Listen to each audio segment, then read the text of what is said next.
And now we have about 5 seconds to go before the show starts. Are we ready? Yep. Yes, we are ready. And here it is, the link online. Yes, once again, we're here broadcasting live from our studios in the Maison Radio-Canada, where the temperature outside is exactly 12.9 degrees in Montreal. I know that because for the first time, I've actually noticed what that box is up on the wall with the numbers that keep flashing around. So I know that it is now it's 12.8 degrees outside. Well, I'm here with my lovely companion, Lynn Desjardins. Hi there. And my talented companion, Levon Savants. Hello. And my lovely and talented companion, Marie-Claude Simard. Hi, everybody. And in the control room is the uber-talented and uber-lovely Chantal Saint-Sauveur, whom we saw for the first time last week in the program when we had her come in to the studio to say hi. Missing today is that strange man of mystery, Pierre Dutil, who apparently is off golfing in Florida. The things you learn on the show. Yeah, and the time he chose. Assuming that he didn't get caught in the hurricane. Well, that's what Chantal was saying. He went down there, and look what happened. All right, so let's get on with the show here. And coming up on the program today, Levon. Well, I'll tell you about Canada's first Indigenous protected area in the Northwest Territories. Lynn? I'll tell you about a United Nations report that shows the costs of climate-related disasters have soared over the past 20 years. And Marie-Claude, you always have something interesting for us? Yes, I will show you cool animal videos that we posted on our website. All right, and I'll have a story about unlocking the mystery of the Martian moons. That's coming up on this edition of The Link Online.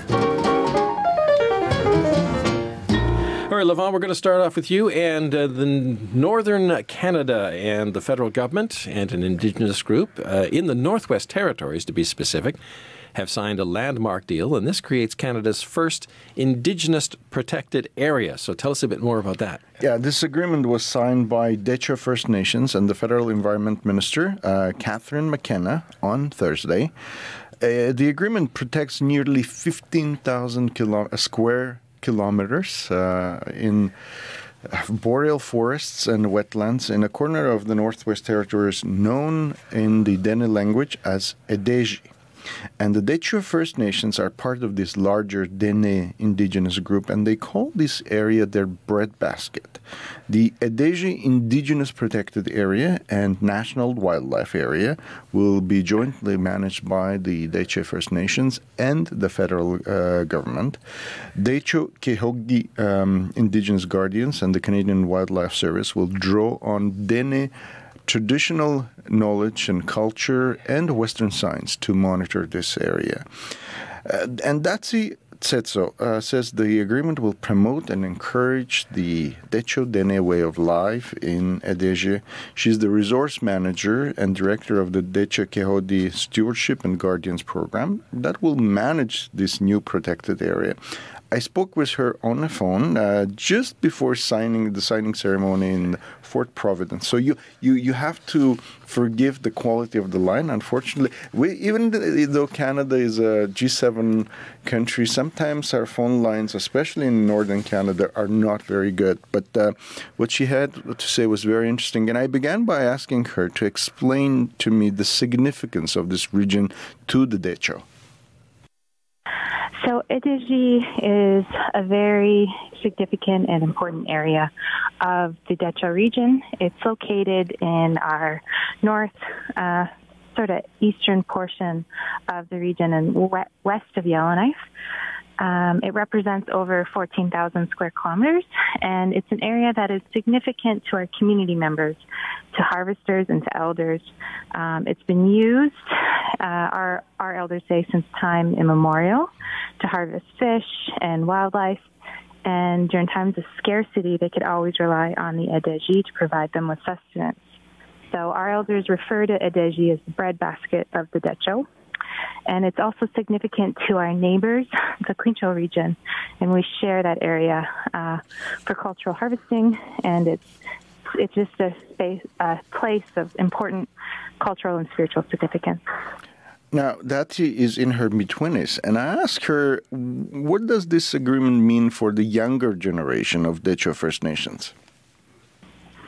For my generation, it's hard to put into words what it means.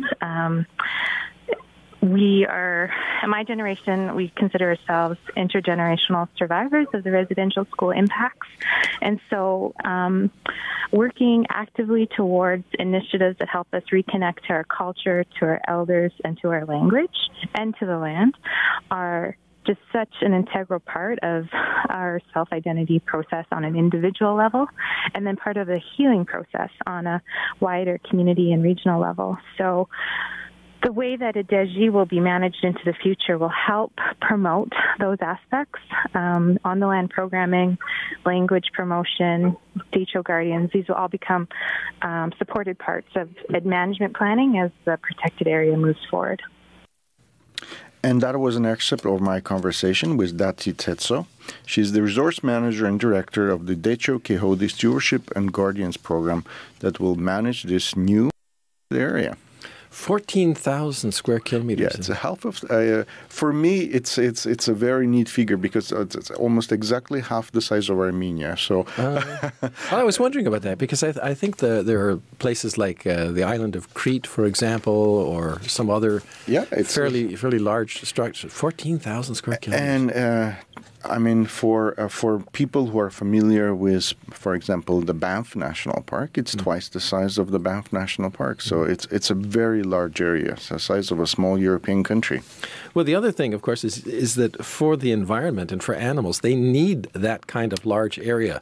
Absolutely. Because many of them, in fact, migrate back and forth across thousands of kilometers. Yeah, specifically this area is home to wood bison and caribou.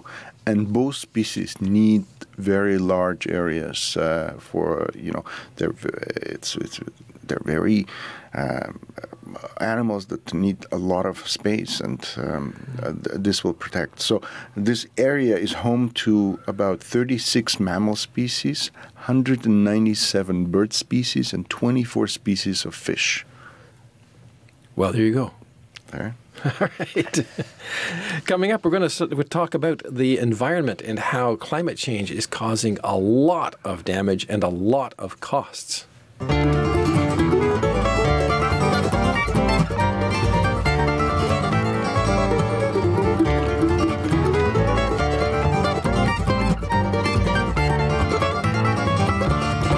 Well, the latest report from the United Nations shows the planet is getting hotter much faster than what was predicted. Scientists warn that unless big changes are made, the world will be 1.5 degrees warmer than it was in pre-industrial times by 2040 or sooner. Increasing temperatures are already having an effect. Lynn, you looked into this? I did, Mark. The United Nations says the costs from natural disasters, including climate change, have already risen dramatically, and that is by 151% over the last 20 years. For details, I spoke with Glenn McGilvray. He's the managing director of the Institute for Catastrophic Loss Reduction in Waterloo, Ontario. What role does extreme weather play? It plays a big role, huge role, as a matter of fact. If we look at things like earthquakes, you don't get spikiness with earthquakes. We get pretty much the same number year after year. But when you look at events involving climate and or weather, they're growing quite dramatically, and particularly events involving water, wind, and wind-driven water. But water itself has actually surpassed fire as the main driver of property loss in Canada. So it's a big factor. Weather is really causing a large number of big losses. Are you surprised at how quickly those losses are going up? Partly, yes. I mean, if you look at here in Canada, prior to about 2009, Canada got its share of losses. We got the odd large loss, but from about 2009 forward, we're seeing a big increase in large insured losses. And I'm not saying it's all climate change. There are other factors in there. But the costs are going up dramatically, and it's not a nice, even upward growth trend. It's pretty dramatic.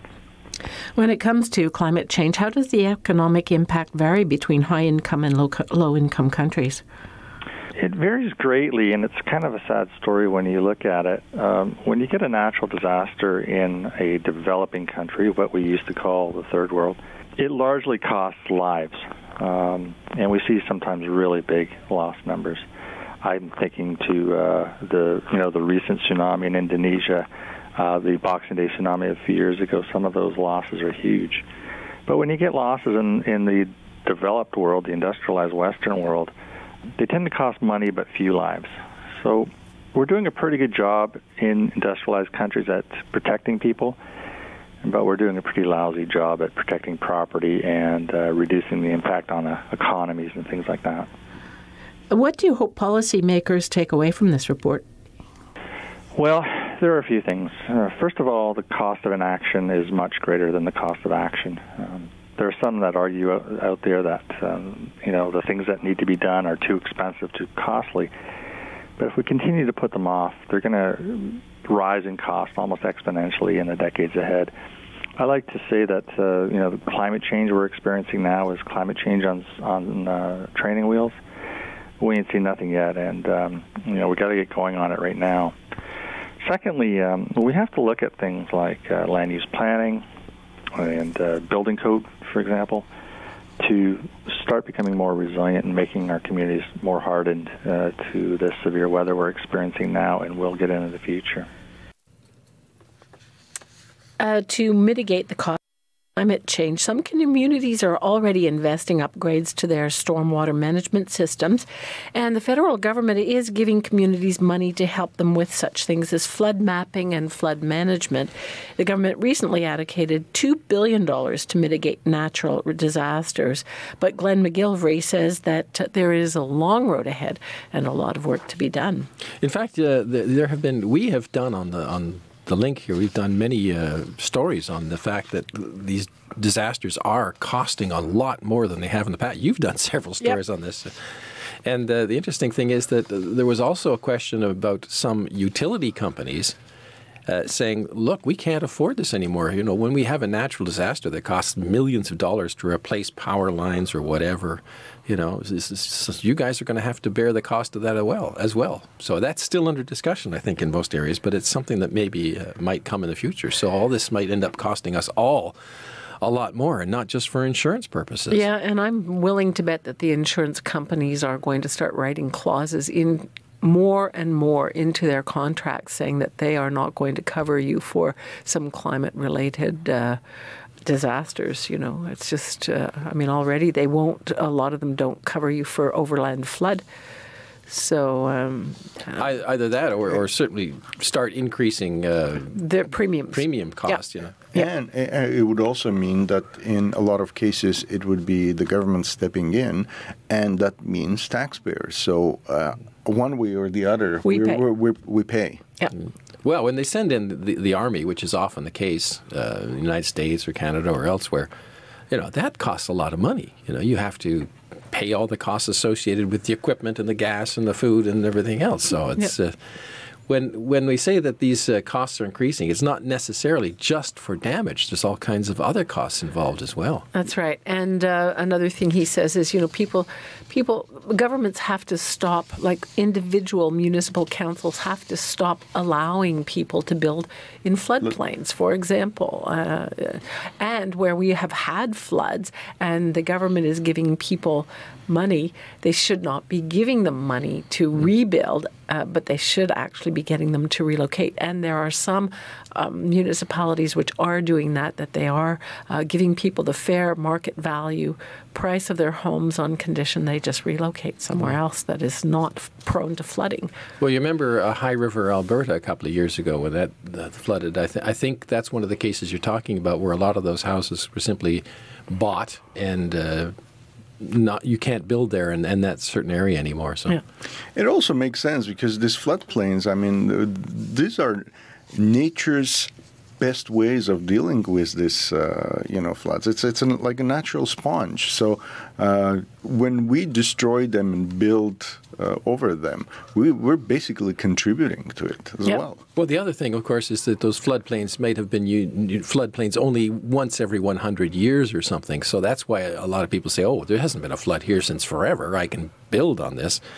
But as we know, those 100-year events are happening a lot more often nowadays. Exactly, and increasingly will in the future. All right, we're going to go to outer space in just a moment.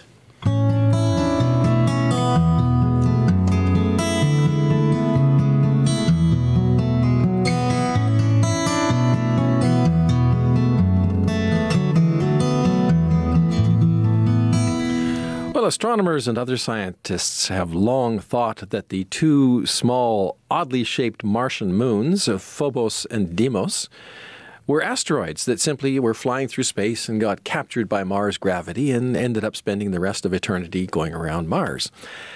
But there are always a few questions that they had about that. One of them was that, it's kind of an odd orbit these things have that don't quite fit the scenario of a captured asteroid. But the moons of Phobos and Deimos are very dark. So scientists here on Earth have had trouble kind of using their technology to try to figure out what they're made out of. Well, it's kind of a question like, how do you figure this out? So what they did was they got a meteorite that fell in Canada, which is a dark meteorite, and they had a new test that determined by measuring the light reflection from this piece of asteroid called the Tagish Lake asteroid and the light reflected from the moons, they figured, oh, they're not asteroids. So anyway, I spoke to Chris Hurd. He's a professor, and he was involved in the research, and he's the curator of the University of Alberta Meteorite Collection. And he's a professor in the Department of Earth and Atmospheric Sciences at the University of Alberta. And when I was talking to him, he starts out, first of all, describing this Tagish Lake meteorite. Tagish Lake is an interesting meteorite. We know it comes from an asteroid in the asteroid belt, but it's also very dark, like Phobos and Deimos are. I mean, Phobos and Deimos are extremely dark. It's not something that we sort of realize so much, but they only reflect a few % of the sunlight that hits them. So that makes it actually really difficult to tell what they are or what they're made of. But that means that if you're going to try to match them to something, you need to match them to something that's really dark. So Tagish Lake, this meteorite from an asteroid in the asteroid belt, is actually very, very dark, similar to those. So what we did was we provided that, and my colleagues analyzed the light reflecting off of that meteorite as a representative of a dark asteroid, with the light reflected off of Phobos and Deimos taken from a spacecraft that was exploring Mars in the late 90s. And so the discovery was that these things actually don't match. And so what that tells us, what that indicates, is that the moons of Mars, instead of being captured dark asteroids, are actually pieces of Mars itself. You measured this piece of rock from Tagish Lake, this asteroid, a bit of asteroid. Are asteroids all made of the same material, more or less, in order to establish sort of this standard? No, they're a whole range of compositions. They've undergone, you can think of them as little planets of their own. They've undergone their own geologic evolution out there in the asteroid belt, this belt of rocks between the orbits of Mars and Jupiter. So they've undergone their own sort of geologic histories throughout the solar system, and they have different minerals as well. So some of them are brighter, some of them are darker, some of them are more metallic, some of them are more sort of carbonaceous, sort of carbon-rich or other dark materials, and that's what Tagish Lake is like, that meteorite. So there's a whole range of them. But if you're going to pick one that's going to be a decent match to something as dark as the moons of Mars, then you need something dark like Tagish Lake. But like I said, it doesn't match. So then it leaves you with okay, so it doesn't match that meteorite or that asteroid. It doesn't match other asteroids. So what could it possibly be? And it really leaves us with the possibility that they are chunks of Mars itself left over from some major cataclysm early in Mars's history. In that sense, they're almost similar to our own moon, where we think the Earth was hit by a massive object about 50 million years after it formed, and it shaved off some material that became our moon. In the case of Mars, maybe what happened is that something hit Mars early on, formed a debris cloud around Mars, and then you coalesce maybe a bunch of smaller objects instead of one larger one. And then Phobos and over time, maybe some of those have crashed back into Mars. Which that's sort of the intriguing thing about it. And maybe Phobos and Deimos are all that's left of that impact. And that was Professor Chris Hurd of the University of Alberta. And if you want to learn more, the full interview is in the highlights section. Now, a little bit about this Tagish Lake meteorite. And although not necessarily connected with this particular story, the asteroid itself, or the meteorite itself, is quite fascinating. It's almost the most unique meteorite that we have. And the reason is, he was explaining to me, is the original asteroid was probably about 10 tons or something, and it hit the atmosphere and blew up. when it hit the atmosphere, and all these pieces fell to Earth. Except when that happens, they aren't like red hot or anything. They're cold. And so it fell in the winter through the cold Earth atmosphere and landed on a frozen lake. And he said when they collected this, they kept it frozen. The guy who found it kept it in his freezer. And when the University of Alberta came and got it, they kept it frozen. And now you saw on the thing there, it's in the site of kind of a isolation frozen chamber. And the unique thing about it is that normally when asteroids and meteorites fall on the Earth, they fall in sort of warm areas, or they sit around, and when they're found, they're warm. And a lot of the material, it sort of evaporates into the air. And what he was saying is because they managed to keep this one frozen, it has all this unique material in it, some of which, he says, are like the building blocks of life. And he said you would never have had that if it had been, like if it landed in summer or something, because the material would have changed or evaporated and so on. So that's kind of an intriguing thing about that. You see there in one of the pictures, for example, where they're holding a thermometer there and it's below zero. So it's like that's in the frozen chamber to make sure that they keep this material from dissolving here, so to speak. So I thought that was kind of cool about that. Pretty neat. Yeah. Pretty neat. Yeah. So there you go. Phobos and Deimos are not asteroids. They're likely part of Mars. And the other interesting thing he says about that is they're different from what we see on the surface of Mars. And he said probably what happened was this incident happened so long ago that they're bits of the Martian crust, which, because Mars was an active planet, is now deep within Mars. What you see on Mars now is not the crust. So this is, like he said, it's like fossilized pieces of Mars crust. So it's just fascinating. Fascinating how they come to these conclusions as well. It's like, the kind of hunch, scientific knowledge that you have to combine just to kind of think of these possibilities. Yeah, well, and of course technology advances and it enables new discoveries and so on and so forth. You've discovered that we have some people... Yeah, we have people saying hello to us from Pakistan. Riaz Hussein from Chiniot, Pakistan. And we have Krzysztof Sajewicz from Poland who said hello and thank you for, to the team and... Thank you for watching. And yes. So we can say Dzień dobry, Krzysztof. Yes, and dziękuję. Dziękuję bardzo. There you go. And just wanted to let you know that, if you have any questions, this is the format. We are live on Facebook. Just contact us and ask a question. We always have a part of the show where we, answer people's questions or read your mail. So it would be a pleasure to talk to you. Yeah, drop us a line. That they're doing that via what there? The Facebook. Yeah. Okay, good. All right, Marie-Claude, you always have a surprise for us, and today the surprise is animals.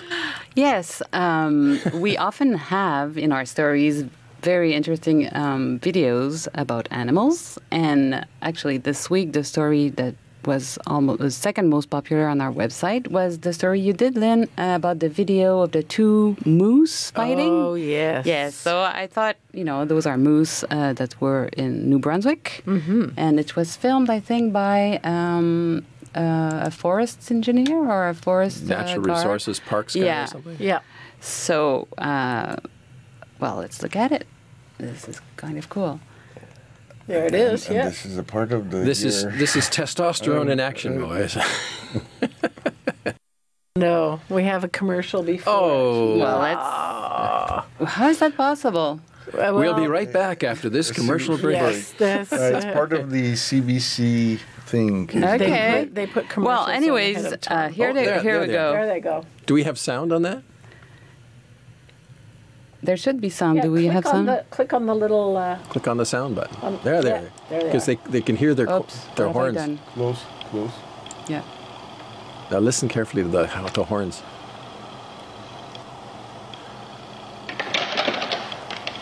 Wow.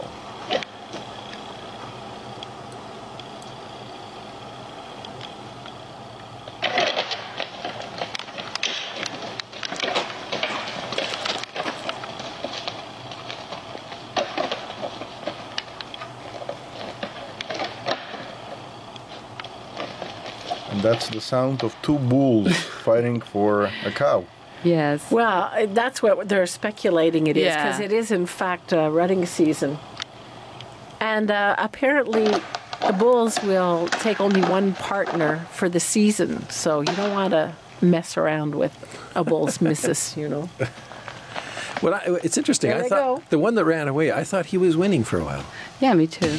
Maybe he was going to find the missus. Who knows? I don't know. You know, and these are huge animals. They're very, very tall, and they're probably, I think, the biggest mammal in North America. And the problem, of course, is they're so tall that if they wander onto the highway, it's extremely dangerous. People get killed because you plow into them, the legs break, and they could just come right through your windshield. The body rolls over. Yeah, Rose. actually, I drove to New Brunswick this spring, and I saw two moose. By Did we the say side- mooses? No, Mooses. moose. Moose, okay. A moose is moose. Is moose. Okay.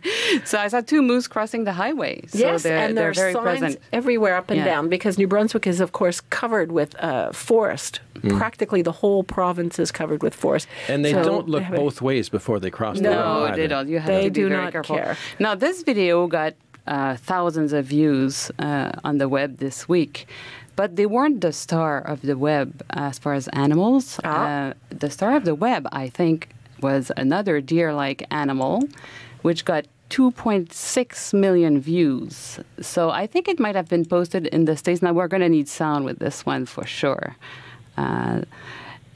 So let's look at this one.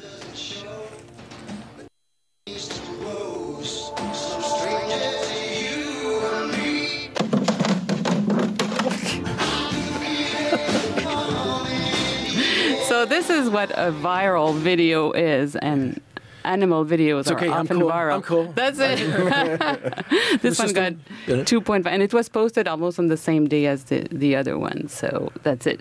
Another cool animal video that we had on our website recently was the story you did about a narwhal swimming with belugas, Mark. Oh, yeah. So hopefully this one is not gonna. Well, this is a very, there's no sound with this, really. I can turn it. Well, there's music, but yeah. Well, there's music. But the interesting thing is that the narwhal, as Lavon will know, are normally like thousands of kilometers north in the Arctic. And somehow this particular narwhal made itself down into the St. Lawrence, where there are some belugas down there, a separate sort of almost subspecies of beluga, because there are belugas in the Arctic and there are some belugas in the St. Lawrence. And somehow this fellow, or yeah, I guess it's a fellow, found his way down, and he's hanging out with a bunch of young male belugas as well. So they're all just forming a gang down there. So Yeah, it's very. It's amazing. Like, Yeah. you know, you look, he's been almost like adopted by them. It's just, oh yeah, because as they swim along, they bump into each other, and he's just one of the boys, you know. And he's been there, as the thing shows, he's been there for about 3 years now. So he's definitely a St. Lawrence narwhal now, just one of the guys. So there you have it. and a couple of weeks ago, we had a beluga that ended up in Thames River near the London. Thames. Oh, yeah. Oh, really? Yeah. In the Thames. But that's unusual. That's a highly dirty unusual. river too, and it's not. I don't know. Boy, I what wouldn't happened go to that, swimming though? there. Well, I think the last I heard, they were trying to find it and make sure that it's okay, because, I mean, you know, it's thousands of kilometers away from where it's usually. Yeah, because it would its usually be usual up around habitat. Norway or somewhere. Yeah. Northern Sea, Norway, the Norwegian Sea, the Barents Sea. I mean, that's pretty south for it. So I don't know what's going on. Well, there's all kinds of interesting movements of whales. Like we have more right whales coming up the St. Lawrence estuary and feeding in a different place where they, you know, and it's been quite dangerous for them. Several have been killed by ship strikes, because we actually have mapped out areas where ships can't go to try to protect them, but now they've moved, and it's suspected because their food source has moved, because perhaps climate change. Right, well, that brings us to the end of the program, so we have to say goodbye for this week. And so for Lynn and Lavon and Marie-Claude and Chantal, I'm Mark Montgomery. Take care until next week. Bye-bye. Now, which Bye. camera is it? Bye. Which camera? This one? Wave at one of the cameras and we're sure to... They're both Hey, on. they're both on. Oh, we're in stereo. All right.